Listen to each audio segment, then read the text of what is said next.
जय गजानन।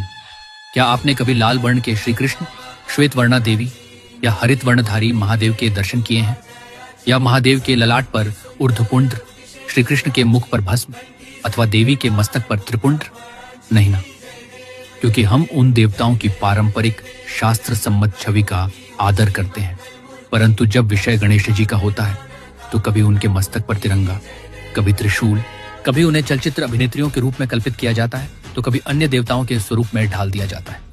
अब तो कृत्रिम बुद्धिमत्ता एआई के माध्यम से भी बाप्पा के स्वरूपों के साथ अनुपयुक्त प्रयोग किए जा रहे हैं। उनके मुखमंडल, नेत्र और सूंड तक को विकृत कर दिया जाता है। परिणाम स्वरूप एक ऐसा रूप प्रस्तुत होता है जो न तो शास्त्रानुसार है, न ही सौंदर्य परख।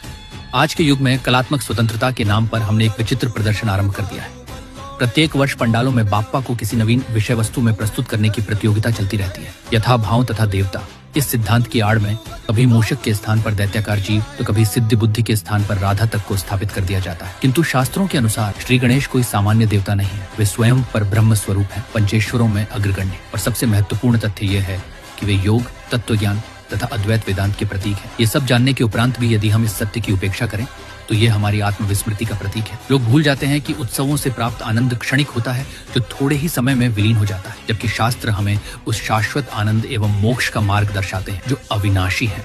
गणपति बाप्पा के वाहन से लेकर उनके नेत्रों तक प्रत्येक प्रतीक का एक गहन तात्विक अर्थ है। इन प्रतीकों के साथ अनधिकृत परिवर्तन करना उस अर्थ का अपमान करना है। इसलिए आवश्यकता है कि हम अध्ययन करें और समझें और करें ऐसी भक्ति जो केवल उत्सव न होकर आत्म जागरण का माध्यम बन जाए। तभी हम अपने समाज, मूर्तिकारों एवं पंडालों में सत्य के प्रति सजगता का संचार कर सकेंगे।